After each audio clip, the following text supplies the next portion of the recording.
டிவா தோழர்களுக்கு வணக்கம். ஒன்றிய அரசினுடைய 2024 ஆண்டுக்கான பட்ஜெட் நேற்று நாடாளுமன்றத்தில் தாக்கல் செய்யப்பட்டிருக்கிறது. அந்த பட்ஜெட்டினுடைய ஒரு வரி சுருக்கம் என்ன அப்படின்னா, அந்த பட்ஜெட் இந்தியாவிற்கான பட்ஜெட்டா இல்லை பீகார் ஆந்திர பிரதேசத்திற்கான பட்ஜெட்டா அப்படிங்கிற கேள்விதான் அந்த பட்ஜெட்டினுடைய ஒரு வரி சுருக்கமாக இருக்கிறது. மோடி ஒரு மைனாரிட்டி அரசை அமைத்த பிறகு நிதிஷ்குமாரையும் சந்திரபாபு நாயுடுவையும் சார்ந்த ஒரு அரசைத்தான் அவர் செயல்படுத்த போகிறார். அப்போ அவர் பதவியில் இருக்கணுமா, பொறுப்பில் இருக்கணுமா, பிரதமராக இருக்கணுமா அப்படிங்கிறதையெல்லாம் நிதிஷ்குமாரும் சந்திரபாபு நாயுடு தான் தீர்மானிக்க போகிறாங்க அப்படின்னு சொன்னபோது அதெல்லாம் கிடையாது என்று இங்கே இருந்த சங்கிகள் எல்லாம் சொன்னாங்க. ஆனால் அதெல்லாம் கிடையாது, மாப்பிள்ளை மட்டும்தான், நான் போட்டிருக்க சட்டையெல்லாம் அங்கே இருக்கக்கூடிய நிதிஷ்குமாருடையதும் சந்திரபாபு நாயுடுடையதும் தான் அப்படிங்கிறதே நேற்றைய பட்ஜெட் மூலமாக மோடி இந்த நாட்டுக்கு சொல்லியிருக்கிறார்.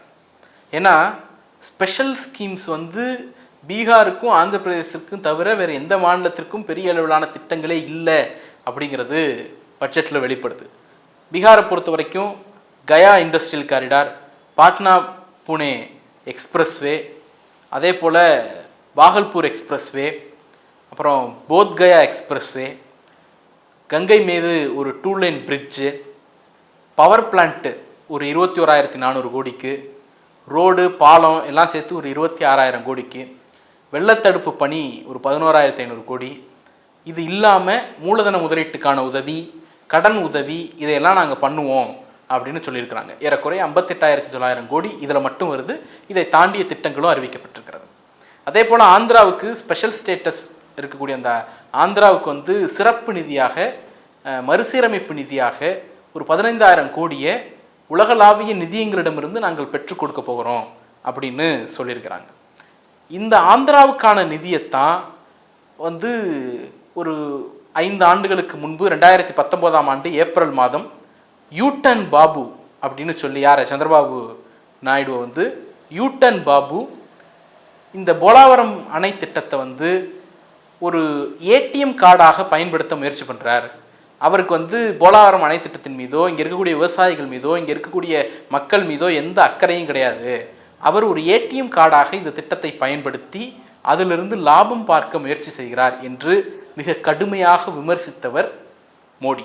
ஆனால் இன்னைக்கு நாடாளுமன்றத்தில் சந்திரபாபு நாயுடுவினுடைய கனவு திட்டமான போலாவரம் திட்டத்தை நாங்கள் தேசிய முக்கியத்துவம் வாய்ந்ததாக கருதி அதை செயல்படுத்த போகிறோம் என்று அறிவிக்கக்கூடிய ஒரு நெருக்கடி அவருக்கு ஏற்பட்டிருக்கிறது.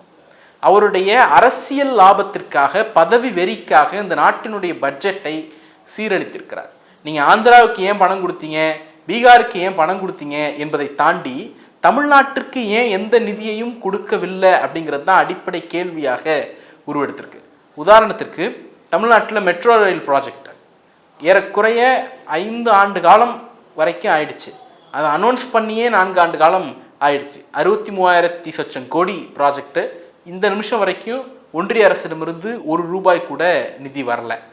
அதே போல் இங்கே இருக்கக்கூடிய எய்ம்ஸ் மருத்துவமனைக்கு எந்த நிதியும் வரலை. தமிழ்நாட்டில் சேர்ந்த 8 மாவட்டங்கள் 2 பெரிய வெள்ளப்பேரிடர்களை சந்தித்தது. 37,000 கோடி நிதி வேணும்னு நாம் கேட்டிருந்தோம். அதுக்காக நாடாளுமன்றத்தில் போராடி இருக்கிறோம், பிரதமருக்கு கடிதம் எழுதியிருக்கிறோம், பல அமைச்சர்களை நேரில் சந்தித்து வலியுறுத்தியிருக்கிறோம், பிரதமரை நேரில் சந்தித்து வலியுறுத்தியிருக்கிறோம். இதையெல்லாம் தாண்டி உச்சநீதிமன்றத்தில் வழக்கு போட்டிருக்கிறோம். அந்த வழக்குக்கு வந்த பிறகு தான் ஒரு 200 கோடியை ஒதுக்கிட்டு அவ்வளோதான் முடிஞ்சிருச்சு என்று சொன்னார்கள். ஆனால் எந்த விதமான ரெக்வெஸ்ட்டுமே இல்லாமல், எந்த விதமான போராட்டமுமே இல்லாமல், எதையுமே கேட்காம பீகாருக்கு 11,500 கோடியை அள்ளி கொடுத்திருக்கிறார்கள்.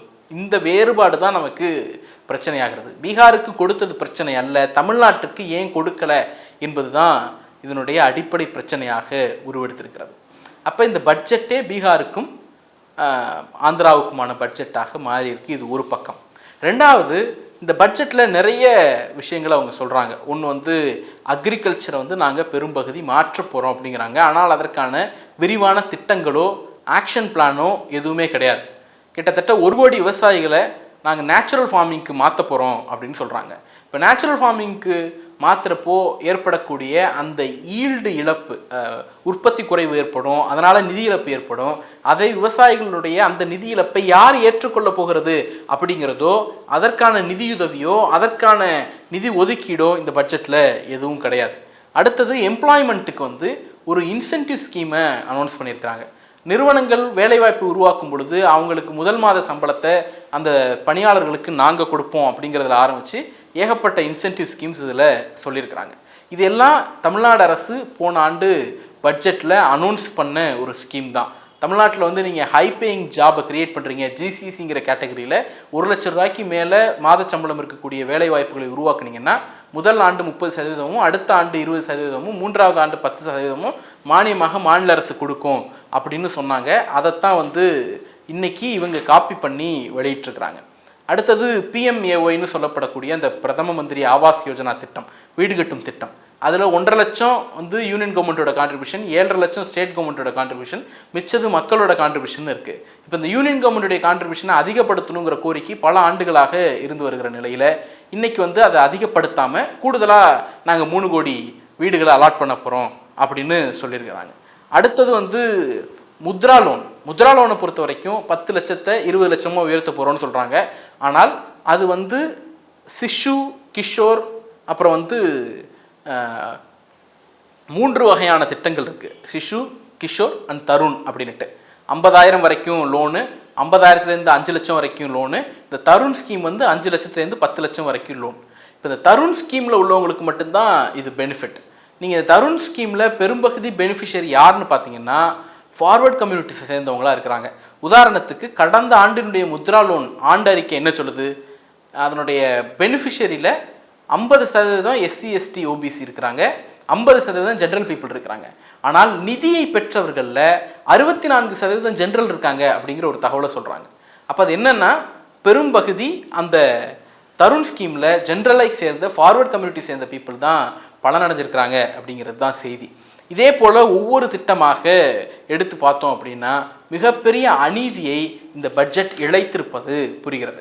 அடுத்தது இதுவரைக்கும் இல்லாத வகையில், வரலாற்றிலேயே இல்லாத வகையில் ஐடியை விட, ஐடி டேக்ஸ், இன்கம் டேக்ஸை விட, மக்கள் கட்டக்கூடிய ஜிஎஸ்டியை விட கார்ப்பரேட் டேக்ஸ் அதிகமாக இருக்கக்கூடிய ஒரு பட்ஜெட்டை தான் இதுவரைக்கும் நாம் பார்த்துருக்கோம். ஆனால் இந்த பட்ஜெட் ஐடியை விட, ஜிஎஸ்டியை விட கார்ப்பரேட் வரி குறைவாக இருக்கிறது. உதாரணத்துக்கு 2014-15 ஆண்டு கார்ப்பரேட் வரி 4.5 லட்சம் கோடி, இன்கம் டேக்ஸு 2.84 லட்சம் கோடி, அதாவது பாதியாக இருந்தது. ஆனால் இன்னைக்கு கார்ப்பரேட் வரி ஏறக்குறைய 10.20 லட்சம் கோடி, ஐடி டேக்ஸு 11.87 லட்சம் கோடி.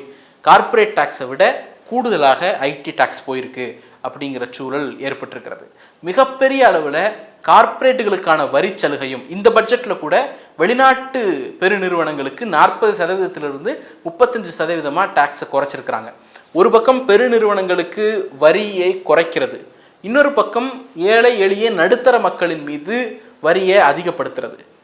அரசாங்கமாக இருக்கட்டும், மாணவர்களாக இருக்கட்டும், விவசாயிகளாக இருக்கட்டும், யார் கேட்டாலும் மானியம் கிடையாது, நிதி கிடையாது, கடன் மட்டும்.